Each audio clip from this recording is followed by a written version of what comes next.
Hello मित्रों, केम छो?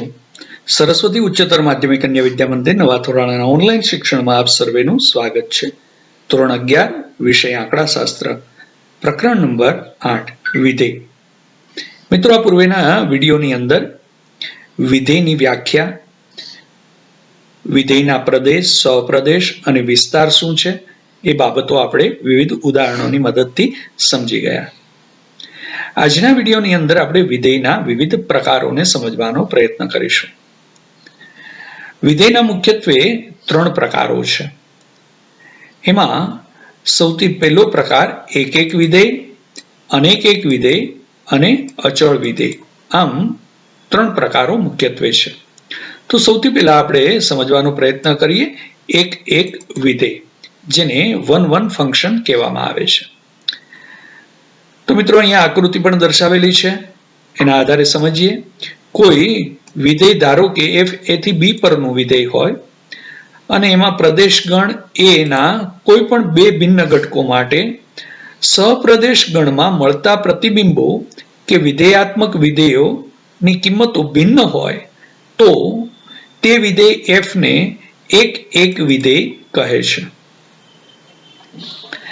એટલે કે વિધેય f a થી b પરનું વિધેય હોય અને એમાં જો બે ભિન્ન કિંમતો a1 અને a2 માટે જો fa1 not equal to fa2 એટલે કે fa1 ની કિંમત અને fa2 ની કિંમત છે એ સમાન ન હોય, ભિન્ન હોય, તો વિધેય f ને એક એક વિધેય કહેવાય.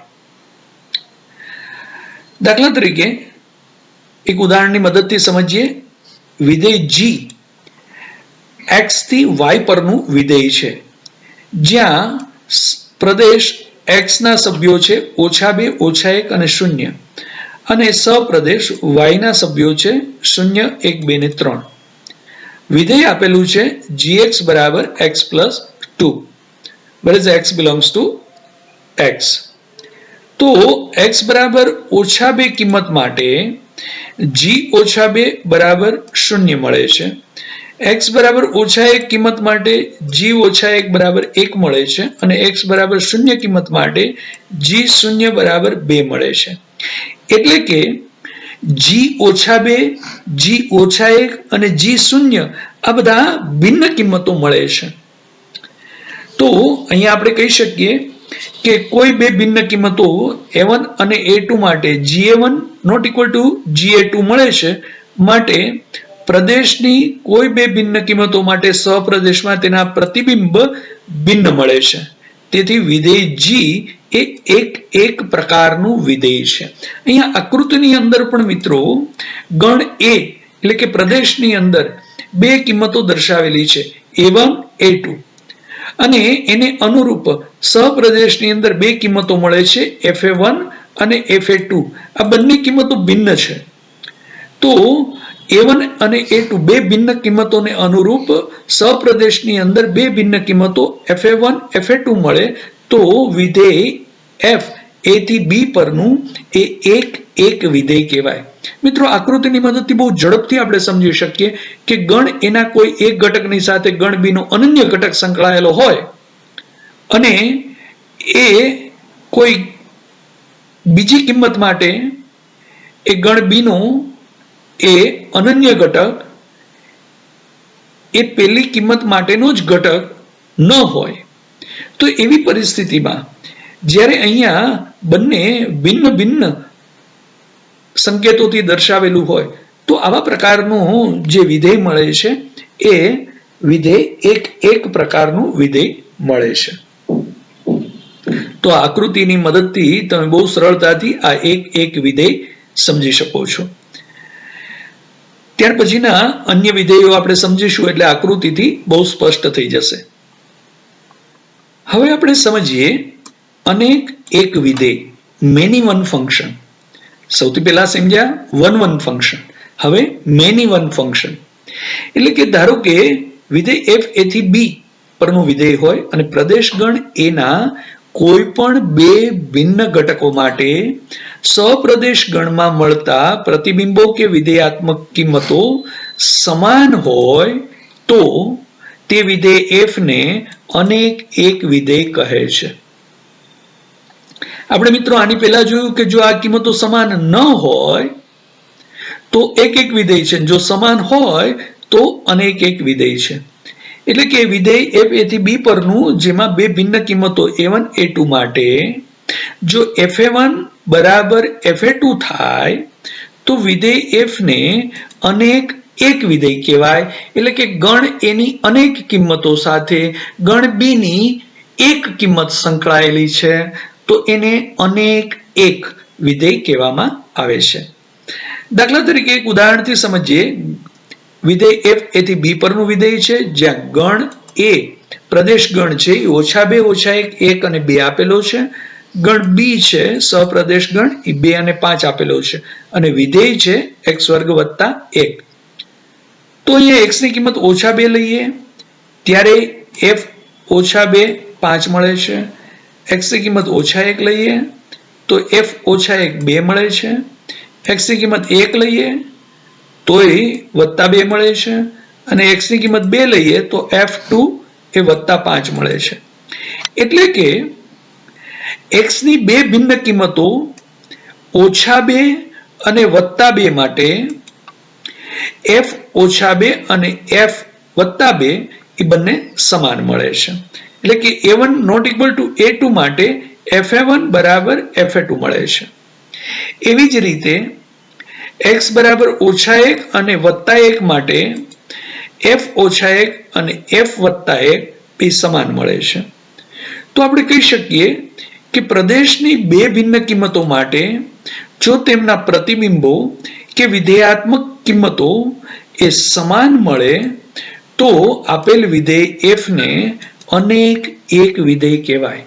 અહીંયા મિત્રો જોશો a1 a2 બે ભિન્ન કિંમતો માટે સહપ્રદેશની અંદર એક જ કિંમત મળે છે તો આવા પ્રકારનું જે વિધેય છે એને અનેક એક વિધેય કહેવામાં આવે છે. આકૃતિની મદદથી બહુ સરળતાથી સમજી શકાશે મિત્રો. બરોબર છે? સરસ. હવે આપણે ત્રીજો પ્રકાર સમજવાનો પ્રયત્ન કરીએ. અચળ વિધેય, કોન્સ્ટન્ટ ફંક્શન. ધારો કે કોઈ વિધેય f a થી b પરનું વિધેય હોય જ્યાં પ્રદેશ ગણ a ના પ્રત્યેક ઘટક માટે સહપ્રદેશ ગણ b માં ફક્ત એક જ પ્રતિબિંબ મળતું હોય તો તે વિધેય f ને અચળ વિધેય કહે છે. મિત્રો આ પૂર્વે આપણે ઉદાહરણોની અંદર સમજી ગયા છીએ. પેલું kx = 10 વાળું ઉદાહરણ. અહીંયા એક ઉદાહરણ સમજીએ. વિધેય f a થી b પરનું વિધેય છે જ્યાં ગણ a 1 2 3 છે અને સહપ્રદેશ ગણ b 4 5 6 છે અને વિધેય fx = 5 આપેલું છે. એટલે કે x ની કિંમત 1 2 કે 3 આપણે અહીંયા fx ની અંદર લેતા જઈએ તો પણ આપણને fx ની કિંમત 5 જ મળશે. તેથી આવા વિધેય f ને અચળ વિધેય કહેવાય. એટલે a1 a2 a3 આ બધી ભિન્ન કિંમતો માટે જો આપણને સહપ્રદેશની અંદર કોઈ એક જ કિંમત મળે તો આવા પ્રકારનું જે વિધેય છે એને અચળ વિધેય કહેવાય છે. અહીંયા પ્રદેશ ગણની કિંમતો સાથે સહપ્રદેશ ગણની કિંમતને કોઈ સંબંધ નથી કારણ કે વિધેય જે છે એમાં ક્યાંય ચલ x નું મહત્વ જ નથી કારણ કે fx = 5 છે એ કોન્સ્ટન્ટ છે તો ત્યાં x ની કોઈ કિંમત લેવામાં આવેલી જ નથી. તો અહીંયા x = fx માં x = 1 લ્યો 2 લ્યો 3 લ્યો એની કોઈ અસર 5 ની સાથે પડશે નહીં. તો આવા પ્રકારનું જે વિધેય છે એને કોન્સ્ટન્ટ ફંક્શન એટલે કે અચળ વિધેય કહેવામાં આવે છે. આકૃતિની મદદથી તમે સ્પષ્ટપણે જોઈ શકો છો કે બે કે એનાથી વધારે સંખ્યાઓ માટે પણ જો સહપ્રદેશની કોઈ એક જ સંખ્યા મળે તો આ અચળ વિધેય છે. આવા પ્રકારનું વિધેય અચળ છે. આને મેની વન ફંક્શન પણ કહી શકાય. પરંતુ અહીંયા જ્યારે વિધેયની કિંમત એ કોઈ અચળ સંખ્યા હોય તો આ મેની વન ફંક્શન ન કહેતા આને કોન્સ્ટન્ટ ફંક્શન કહેવામાં આવે છે. બરોબર છે મિત્રો? સમજાયું? અનેક એક વિધેય અને અચળ વિધેય. સરસ. વિવિધ ઉદાહરણોની મદદથી પણ આપણે આ ત્રણેય વિધેયના પ્રકારોને વધારે સ્પષ્ટપણે સમજવાનો પ્રયત્ન કરીએ. તો મિત્રો જોઈએ ઉદાહરણ નંબર 4. વિધેય f n થી n પરનું વિધેય છે અને fx બરાબર x વર્ગ હોય તો વિધેય f નો પ્રકાર જણાવો. મિત્રો સ્પષ્ટપણે છે કે અહીંયા fx બરાબર x નો વર્ગ અથવા તો x ની કિંમત આપેલી છે, માટે આ વિધેય ક્યારેય અચળ વિધેય નહીં થાય. બરોબર છે. સામાન્ય રીતે જોતા જ, નજરથી જોતા જ આપણે એને અચળ વિધેય છે એવું સ્પષ્ટપણે નહીં કહી શકીએ. એટલે આ અચળ વિધેય નથી દર્શાવાતું. તો આપણે હવે જોઈએ કે આ વિધેય f નો પ્રકાર શું છે. તો અહીંયા પ્રદેશ ગણ એ ડોમેન ઓફ f એ n છે, એટલે કે પ્રાકૃતિક સંખ્યા ગણ 1 2 3 થી અનંત, અને સહપ્રદેશ ગણ b પણ પ્રાકૃતિક સંખ્યા ગણ n છે 1 2 થી અનંત, અને વિધેય આપેલું છે fx બરાબર x વર્ગ. તો ત્યાં x ની કિંમત 1 2 3 લેતા જઈએ તો f1 તો 1 નો વર્ગ 1 મળશે, f2 તો 2 નો વર્ગ 4 મળશે, f3 તો 3 નો વર્ગ 9 મળશે.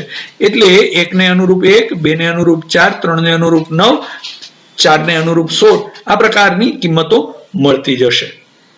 આમ પ્રદેશની બે ભિન્ન કિંમતો માટે સહપ્રદેશમાં ભિન્ન પ્રતિબિંબો મળે છે, માટે આપેલ વિધેય છે એક પ્રકારનું વિધેય થયું. સમજાયું મિત્રો? હવે આપણે સમજીએ ઉદાહરણ નંબર 5. અહીંયા વિધેય f z થી n યોગ 0 પરનું વિધેય છે, જ્યાં fx બરાબર x વર્ગ હોય તો વિધેય f નો પ્રકાર આપણે મેળવવો છે. પ્રદેશ ગણ છે એ પૂર્ણાંક સંખ્યા ગણ z છે, અને સહપ્રદેશ ગણ છે એ ગણ b એ પ્રાકૃતિક સંખ્યા અને શૂન્ય સહિતની પ્રાકૃતિક સંખ્યાઓનો ગણ n યોગ 0 છે. હવે આપણે મિત્રો z ની ભિન્ન કિંમતો માટે વિધેયનો પ્રકાર નક્કી કરવો છે. તો ધન, ઋણ અને શૂન્ય ત્રણેય કિંમતો લઈ અને ચકાસી જોઈએ. તો x બરાબર -2 લઈએ તો f -2 બરાબર -2 નો વર્ગ એટલે થઈ જશે +4. એ જ રીતે -1 નો વર્ગ તો +1, 0 નો વર્ગ 0, +1 નો વર્ગ +1 અને +2 નો વર્ગ +4 મળશે. આવી રીતે જોઈએ તો -2 +2 ને અનુરૂપ કિંમત 4 મળે છે, -1 ને અનુરૂપ કિંમત 1 મળે છે. માટે આપણે કહી શકીએ કે પ્રદેશ ગણની બે ભિન્ન કિંમતો -2 2 અને -1 માટે પ્રતિબિંબો સમાન મળે છે, માટે વિધેય છે એ અનેક એક પ્રકારનું વિધેય છે. હવે મિત્રો સમજીએ ઉદાહરણ નંબર 6 નો પહેલો પેટા પ્રશ્ન, જેમાં વિધેય f z થી r પરનું વિધેય છે અને fx બરાબર 100 આપેલું છે, અને આ વિધેય f નો પ્રકાર આપણે નક્કી કરવો છે. તો મિત્રો જુઓ fx બરાબર 100 એટલે અચળ સંખ્યા છે, અહીંયા ચલ આપેલો નથી, તો પરિણામે આ વિધેય એ અચળ વિધેય થશે. અહીંયા પ્રદેશ ગણ એ છે પૂર્ણાંક સંખ્યા ગણ z આપેલો છે, અને સહપ્રદેશ ગણ b એ વાસ્તવિક સંખ્યા ગણ r આપેલો છે. તો પ્રદેશ ગણની કોઈ પણ કિંમત આપણે લેતા જઈએ, f -1 તો એના બરાબર 100 આવશે, f -2 બરાબર 100 મળશે, f0 બરાબર 100 મળશે, f1 બરાબર 100 મળશે. તો પ્રદેશ ગણની કોઈ પણ કિંમત માટે સહપ્રદેશ ગણ b માં ફક્ત એક જ પ્રતિબિંબિત કિંમત 100 મળે છે. માટે આવા પ્રકારનું જે આપેલ વિધેય છે એ f અચળ વિધેય છે એમ આપણે કહી શકીએ. બરોબર છે મિત્રો? જોઈને આપણને ખ્યાલ આવી જાય છે કે આ અચળ સંખ્યા છે, આમાં ચલ x છે જ નહીં, પરિણામે આ પ્રકારનું જે વિધેય છે એ અચળ વિધેય થશે. એ જ રીતે બીજો પેટા પ્રશ્ન જોઈએ, કોઈ એક મહિનાની તારીખો અને વાર વચ્ચેના વિધેયનો પ્રકાર જણાવો. હવે આ બાબતને જરા સમજીએ. અહીંયા તો આપણે સ્પષ્ટપણે fx બરાબર 100 આપેલું હતું એટલે આપણે અચળ વિધેય છે એમ કહી શક્યા. અહીંયા શાબ્દિક બાબત આપેલી છે કે કોઈ એક મહિનાની તારીખો અને વાર વચ્ચેના વિધેયનો પ્રકાર જણાવો. તો એક મહિનામાં 4 અઠવાડિયા પૂરા હોય, તેથી અઠવાડિયાના વાર મહિનાની તારીખ પ્રમાણે ઓછામાં ઓછા 4 વખત તો પુનરાવર્તિત થાય જ. તેથી આવા પ્રકારનું જે વિધેય છે એ અનેક એક વિધેય કહેવાય. કારણ કે દરેક મહિનાની તારીખે વાર છે એ નિશ્ચિત નથી હોવાનો. એ અઠવાડિયાની તારીખ મુજબ વાર બદલતો જશે. પહેલી તારીખે સોમવાર હોય તો બીજી તારીખે મંગળ, ત્રીજી તારીખે બુધ, ચોથી તારીખે ગુરુ, પાંચમીએ શુક્ર, છઠ્ઠીએ શનિ અને સાતમીએ રવિ. પાછી 8 તારીખે પહેલી તારીખની જેમ વાર સોમવાર પુનરાવર્તિત થશે. પરંતુ અહીંયા સહપ્રદેશની અંદર જે વિધેયની કિંમત છે એટલે કે જે રેન્જ ઓફ એફ મળે એ આપણને સોમથી માંડી અને રવિવાર સુધીનો કોઈ પણ વાર મળે છે. હા, એ પુનરાવર્તિત થાય છે માટે આપણે તારીખની સાથે પુનરાવર્તિત થતો હોય માટે એને અનેક એક વિધેય કહેવાશે. જો એક જ કિંમત આપણને મળતી હોત તારીખને અનુરૂપ તો એ અચળ વિધેય થાત, પરંતુ તારીખની સાથે વાર છે એ 7 દિવસના બદલાતા જાય છે. હા, 8મા દિવસે ફરી પાછો વાર છે એ પુનરાવૃત્ત થતો હોય છે એટલે તારીખની સાથે વાર એ પુનરાવૃત્ત થાય છે. પહેલી તારીખ અને 8 તારીખે એક જ વાર હોય, પહેલી 8 અને 15 તારીખે એક જ વાર હોય. એટલે પ્રદેશ ગણના જુદી જુદી કિંમતો માટે સહપ્રદેશની અંદર એક જ કિંમત મળે છે માટે આપણે એને અનેક એક વિધેય છે એમ કહી શકીએ. બરોબર છે મિત્રો? હા, હવે એક પ્રવૃત્તિ આવે છે. તમારા 5 મિત્રોના નામનો ગણ અને તેમના કુટુંબના સભ્યોની સંખ્યા વચ્ચેનો સંબંધ દર્શાવતા વિધેયનો પ્રકાર જણાવો. પ્રયત્ન કરજો મિત્રો, ન ખ્યાલ આવે તો આપણે એને સમજીશું. હવે આગળ ઉપરની બાબતોને સમજવાનો પ્રયત્ન કરીએ. હવે આવે છે વિધેયોની સમાનતા. ઇક્વલ ફંક્શન કોને કહેવાય? બે ભિન્ન વિધેયો f અને g એ નીચેની શરતોનું સમાધાન કરે તો તેમને સમાન વિધેયો કહેવામાં આવે છે અને સંકેતમાં એને f બરાબર g વડે દર્શાવાય છે. તો કઈ શરતનું સમાધાન કરતું હોવું જોઈએ? તો પહેલી શરત, બંને વિધેયોના પ્રદેશગણ સમાન હોવા જોઈએ. એટલે કે બંને વિધેયો એક જ પ્રદેશ પર વ્યાખ્યાયિત હોવા જોઈએ. એ જ રીતે બીજી શરત, પ્રદેશગણના પ્રત્યેક ઘટક x માટે fx બરાબર gx થવું જોઈએ. એટલે કે પ્રદેશની પ્રત્યેક કિંમત માટે તેમના પ્રતિબિંબો એ સમાન હોવા જોઈએ. તો આપણે આ બંને વિધેયો સમાન વિધેયો છે એમ આપણે કહી શકીએ. એટલે કે fx બરાબર gx થવું જોઈએ. એટલે કે એક તો બંનેના પ્રદેશગણ સમાન હોવા જોઈએ. એટલે કે d of f બરાબર d of g હોવું જોઈએ અને fx બરાબર gx થવું જોઈએ. આ બંને શરતોનું પાલન થાય તો એ બંને વિધેયો સમાન વિધેય છે એમ કહેવાય. એટલે આપણે એની વ્યાખ્યા આ પ્રકારે આપી શકીએ. બરોબર મિત્રો? વ્યાખ્યાને સમજો. જો કોઈ વિધેય f a થી b પરનું અને g a થી c પરનું વિધેય હોય તો પ્રત્યેક x belongs to a માટે fx બરાબર gx થાય તો એ બંને વિધેય સમાન વિધેય છે એમ કહેવાય. એટલે કે વિધેય f અને g નો પ્રદેશ છે એ સમાન છે. એટલે કે ડોમેન ઓફ f અને ડોમેન ઓફ g આ બંને સમાન છે જે ગણ a છે અને fx બરાબર gx છે. પરિણામે આપણે કહી શકીએ કે આ બંને શરતોનું પાલન થાય છે માટે વિધેય f બરાબર g એટલે કે સમાન વિધેય છે એમ કહેવાય. આપણે વિવિધ ઉદાહરણની મદદથી આ બાબતને વધારે સ્પષ્ટ રીતે સમજીએ. ઉદાહરણ નંબર 7 જોઈએ મિત્રો. વિધેય f n થી n પરનું fx બરાબર x વર્ગ અને વિધેય g z-0 થી n પરનું વિધેય અને gx બરાબર x વર્ગ છે તો શું f અને g સમાન વિધેય છે? તો મિત્રો અહીંયા આપણે આ બે શરતોની વાતને સમજવાની છે કે જો બે શરતનું પાલન થઈ જાય તો સમાન વિધેય છે એમ કહેવાય. તો બંનેનો પહેલા તો પ્રદેશ ગણ જોવું.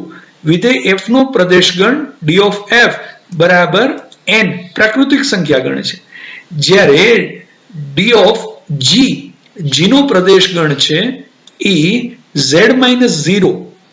તો આ બંને છે એ સમાન નથી, માટે બંનેના પ્રદેશ ગણ ભિન્ન હોવાથી એ બંને વિધેયો સમાન વિધેયો નથી, કારણ કે પહેલી જ શરતનું પાલન થતું નથી.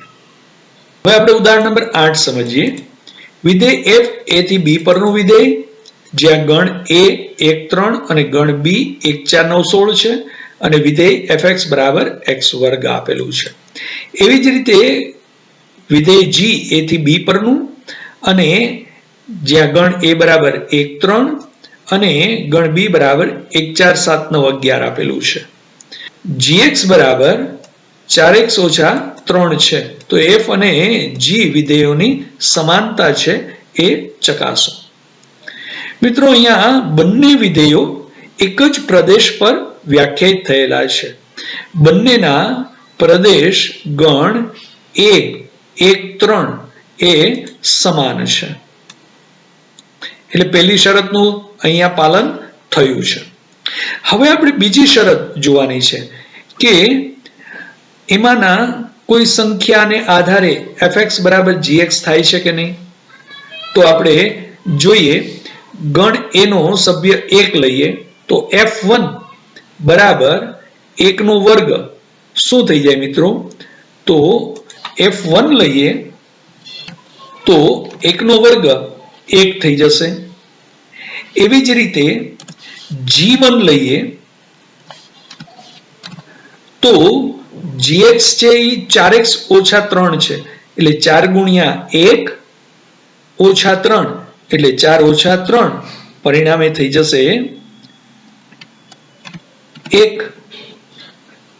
તો એની કિંમત પણ સમાન થઈ. f1 બરાબર 1, g1 બરાબર 1 થઈ. એવી જ રીતે આપણે જોઈએ તો f3 બરાબર 3 નો વર્ગ એટલે 9 થશે, જ્યારે g3 બરાબર 4 ગુણ્યા 3 એટલે 12 ઓછા 3 બરાબર 9 થશે. તો f3 બરાબર g3 થયું, એટલે f1 બરાબર g1 અને f3 બરાબર g3 થયું, એટલે કે fx બરાબર gx થાય છે. તો અહીંયા બંનેના પ્રદેશ ગણ સમાન છે, એટલે પહેલી શરતનું પાલન થયું, અને fx બરાબર gx થાય છે, માટે બીજી શરતનું પણ પાલન થયું. માટે આપણે કહી શકીએ કે અહીંયા વિધેય f અને g સમાન વિધેયો છે. બરોબર છે મિત્રો, સમજાયું? એ જ રીતે ઉદાહરણ નંબર 9 ને સમજીએ. વિધેય f a થી b પરનું વિધેય છે જ્યાં fx બરાબર 1 ઓછા 4x વ્યાખ્યાયિત થયેલું છે. વિધેય g a થી c પરનું વિધેય છે જ્યાં gx બરાબર 6x વત્તા 1 વ્યાખ્યાયિત થયેલું છે. જે બંનેનો પ્રદેશ ગણ a બરાબર 0 1 અને 2 છે, તો વિધેય f અને g સમાન વિધેય છે કે નહીં એ આપણે ચકાસવું છે. તો બંનેનો પ્રદેશ ગણ a છે, એટલે કે સમાન પ્રદેશ ગણ છે, એટલે પહેલી શરતનું પાલન થાય છે. હવે આપણે fx બરાબર gx છે કે નહીં એ આપણે ચકાસવું છે. તો x બરાબર 0 કિંમત લઈએ,